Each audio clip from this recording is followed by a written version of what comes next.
coucou tout le monde, aujourd'hui on se retrouve dans une nouvelle vidéo et il va s'agir du book haul du mois de mars. Et vous remarquerez quand même que je suis pas mal en avance pour vous publier, tourner, monter cette vidéo. Actuellement on est le 29 mars à l'heure où je vous tourne cette vidéo et je ne compte pas aller acheter ou récupérer de livres sur 3 jours, en tout cas j'espère. Sinon ça veut dire que je suis accro. Déjà désolée par avance si ma voix part en cacahuète parce que j'étais d'anniversaire de mon papa les 50 ans ce week-end et j'ai un peu trop tiré sur ma voix, j'ai mal à la gorge aujourd'hui, c'est horrible. Hier matin j'avais une extinction de voix carrément, donc à voir. Bref, on va commencer sans plus tarder parce qu'il y a 14 livres à vous présenter, sachant que j'en ai déjà lu 4, que j'en ai un à plus de 50% et que c'était mon anniversaire. Donc du coup, il y a des livres que c'est pas moi qui ai décidé de les ajouter, qu'on soit très clair. Ils étaient dans ma wishlist, certes, mais c'est pas moi qui ai choisi.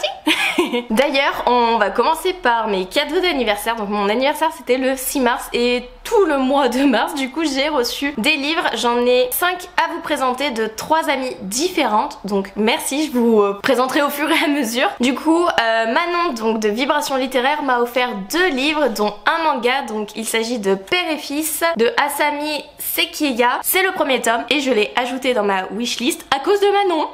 Enfin, le comble de l'ironie comme on dit, je sais plus. Que je rajoute des livres dans ma wishlist, donc du coup dans ma pile à lire à cause de Manon et que c'est elle qui me les offre. C'était trop drôle quand j'ai reçu le paquet. Je ne sais plus de quoi ça parle, vous commencez à me connaître depuis le temps si vous me suivez et pour les petits nouveaux, sachez que je ne retiens jamais les résumés et que j'ai du mal à en faire, donc voilà. Ensuite Manon m'a offert The Perfect Match. Je savais que c'était elle, quand j'ai ouvert le colis je me suis dit allez, je sais que c'est elle, et déjà de base quand je lui ai donné ma wishlist j'étais sûre qu'elle allait me prendre celui-ci car c'est sa dernière très bonne lecture d'ailleurs. Ouais, il me semble que c'est sa très bonne lecture de l'année, on va dire ça comme ça, enfin du dernier mois. Je sais pas comment m'exprimer, vous avez l'habitude, vous et moi, je n'arrive pas, vous me comprenez.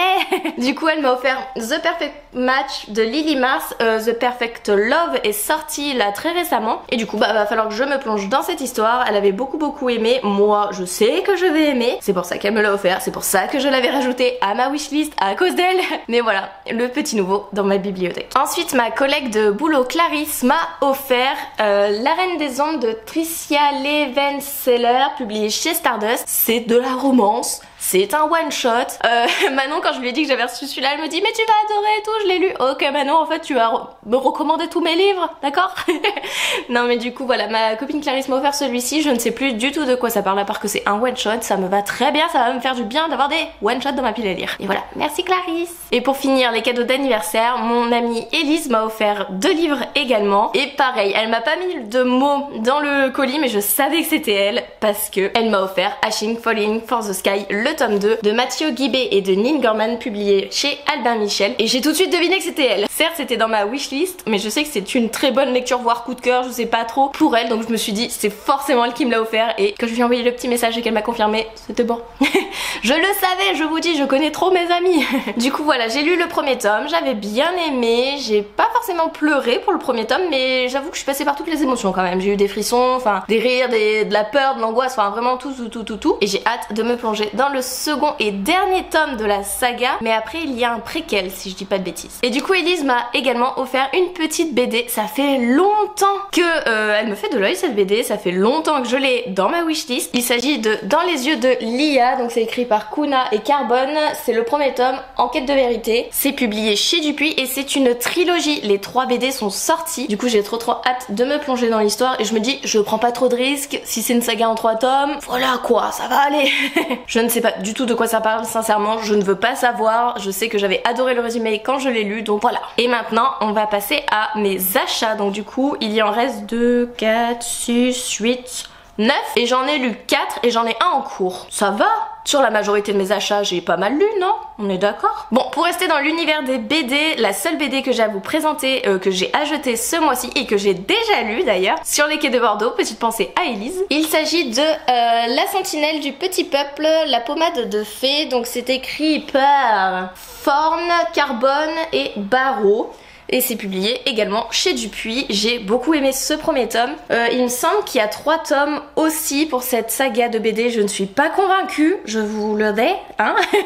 Mais en tout cas j'ai beaucoup aimé ce premier tome, c'est drôle, c'est tout mignon, j'aime bien. Sincèrement j'aime bien. D'ailleurs je viens de voir que c'est aussi Carbone qui a écrit Dans les yeux de Lila, et je crois qu'il a écrit une autre des BD que j'ai lu, donc en fait faut juste que je fasse confiance à cet auteur illustrateur, je sais même pas qui c'est ce monsieur, ou cette madame.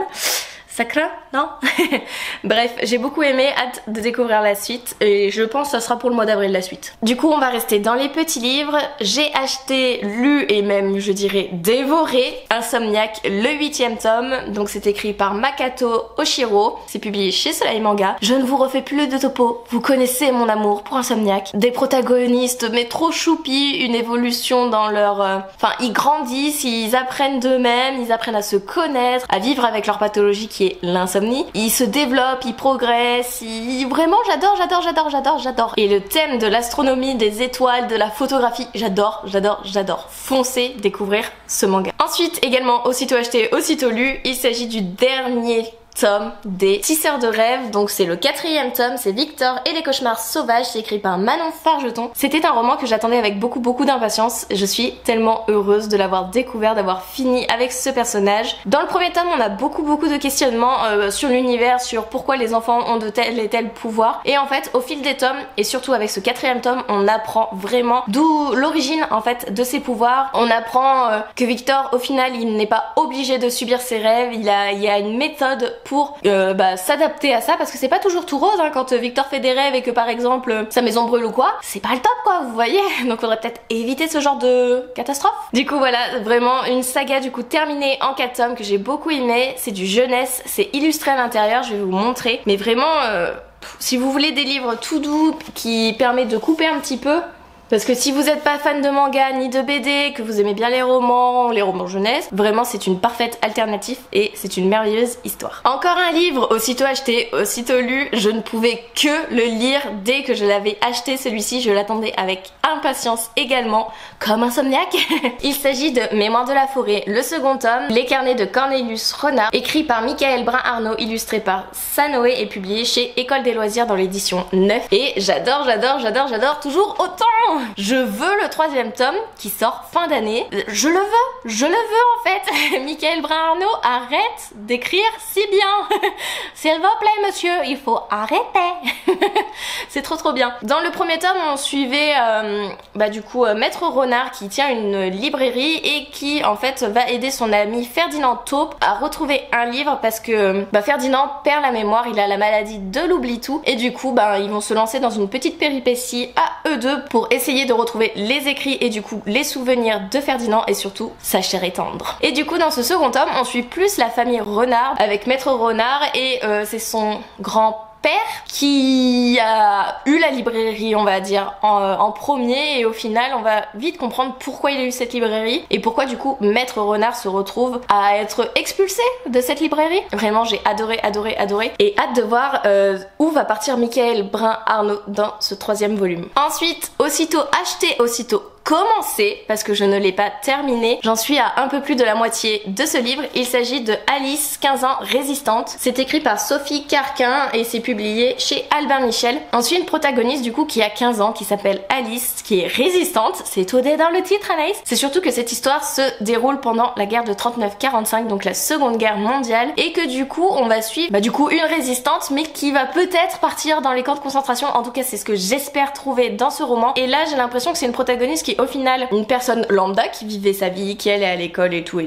Et au final on arrive au moment où les Allemands arrivent, où ils sont très directifs dans leur dans ce qu'ils disent, dans ce que les gens doivent faire. Enfin voilà, ils sont très, c'est une dictature quoi on va dire au final. Et en fait après on va la découvrir côté résistance, donc côté elle veut se battre, elle veut défendre les juifs, elle veut s'imposer, elle veut pas se laisser marcher dessus par les Allemands et vraiment j'adore ce côté. Et là je sais que il va y avoir encore une autre étape que j'ai envie de découvrir. Enfin bref voilà, c'est un roman que je n'avais pas vu tourner sur les réseaux sociaux, ça fait un petit moment là que je vous en parle dans la vidéo, mais vraiment je pense qu'il vaut le coup d'être découvert si vous êtes curieux sur la thématique en fait de la Seconde Guerre mondiale. Sincèrement il vaut le détour. En plus il y a des passages, il y a des lettres, ça change, il y a beaucoup de dialogues, il y a beaucoup de questionnements, vraiment j'ai adoré et je pense que ça va être une très très bonne lecture. En tout cas je suis arrivée à la deuxième partie du livre, donc hâte de découvrir le final. Ensuite avec mon chéri je suis allée à un salon, donc c'est la convention geek, je sais plus, c'était une convention à Clermont-Ferrand et du coup il y avait quelques romans et j'avoue je me suis fait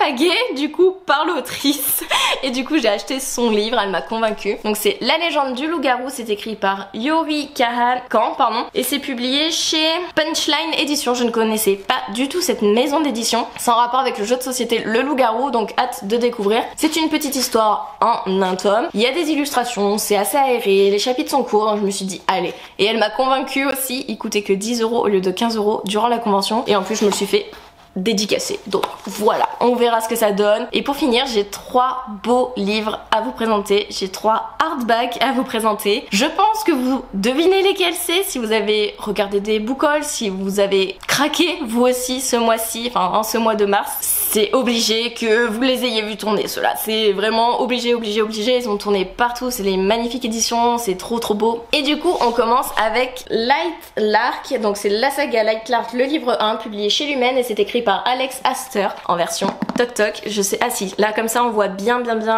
la couverture. Ça c'est trop beau. Et du coup le jaspage, je sais pas si je prononce bien, il est vraiment magnifique. Je suis fan de ce livre. Je peux juste vous dire, le centennal commence, pour rompre la malédiction, l'un d'entre eux doit mourir. Et juste cette phrase, je suis en mode ok d'accord, je veux lire maintenant tout de suite. Et regardez l'intérieur du roman, c'est magnifique. Et je vous montre un premier chapitre parce que sincèrement je suis fan.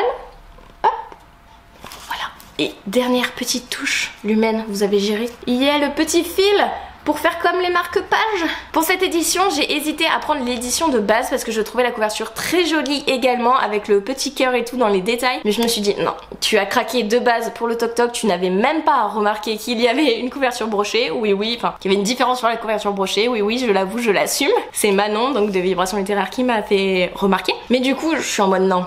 Le Toc Toc était trop beau, voilà, j'ai craqué. Vous commencez à me connaître, je suis faible pour les Toc Toc. Dès que l'histoire me plaît, enfin ou du moins qu'il y a une phrase d'accroche qui me plaît de ouf et que l'objet livre est trop beau, je craque.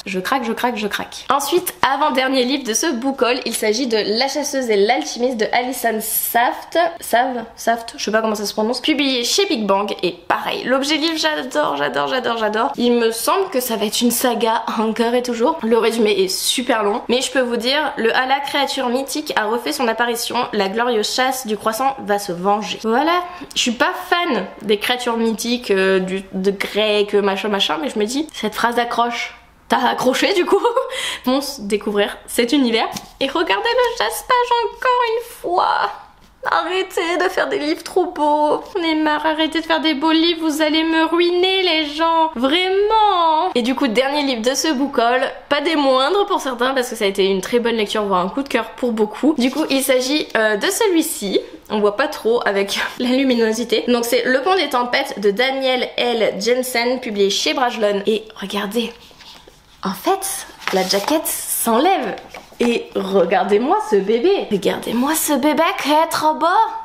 Il est trop beau, moi je vous dis. Il est très simple, mais il est magnifique. Moi j'adore la couverture. Et regardez le jaspage. Je sais pas si on voit très bien. Mais c'est magnifique. C'est magnifique. Je ne peux pas vous faire de résumé. Il n'y a pas de phrase d'accroche. Je ne veux pas relire le résumé. Je ne veux pas me spoiler. Mais vraiment, regardez-moi ces objets libres. Comment vous voulez qu'on ne craque pas? Voilà. Est-ce que je suis faible? Totalement. Hey, chut. C'est pas vrai, vous voyez pas que j'ai changé de tenue, qu'on est carrément le 30 mars et que j'avais dit que je n'achèterais pas d'autres livres en plus d'ici la fin du mois de mars. C'est vrai, hein, c'est pas une autre Anaïs du futur, hein, c'est la même Anaïs qui a tourné la première partie de la vidéo, hein. Non, je fais une petite aparté du coup dans cette vidéo, vous l'aurez compris, j'ai craqué, on est le 30 mars, j'ai acheté 3 nouveaux romans encore et toujours. Du coup à la base je suis allée en librairie pour un roman en particulier et pas des moindres, puisqu'aujourd'hui sort La Carte des Confins, donc le 3e tome, La Destinée de l'Avalon de Marie Répin, publié chez Pocket Jeunesse. Je le voulais à tout prix, aussitôt acheté, aussitôt commencé. Moi je vous le dis, si c'est pas ce soir qu'il est commencé, c'est demain soir ou ce week-end, mais en tout cas il va pas faire long feu dans la bibliothèque. J'avais trop envie de l'avoir, de me l'acheter, de le lire, c'est pour ça que je suis allée en librairie, sinon il y aurait pas eu de raison hein, donc du coup c'est de la faute de Marie, d'accord? Non je rigole, je le voulais trop, je voulais pas attendre, et du coup bah voilà, je suis faible, c'est tout. Et du coup les 2 autres livres que je me suis pris, ce sont 2 BD, ce sont un tome 2 et un tome 3, donc il s'agit de La Sentinelle du Petit Peuple. Les BD sont plus grandes que le cadre, au secours. Donc attendez, c'est lequel le tome 2? Le tome 2 c'est celui-là, Les Larmes du Dragon, donc voici la couverture. Et le tome 3 c'est Au secours de la licorne, donc voilà. Du coup voilà pour les 2 autres petits grands achats, mais ils ne vont pas rester longtemps dans ma pile à lire, je vous le dis, je vous le confirme même.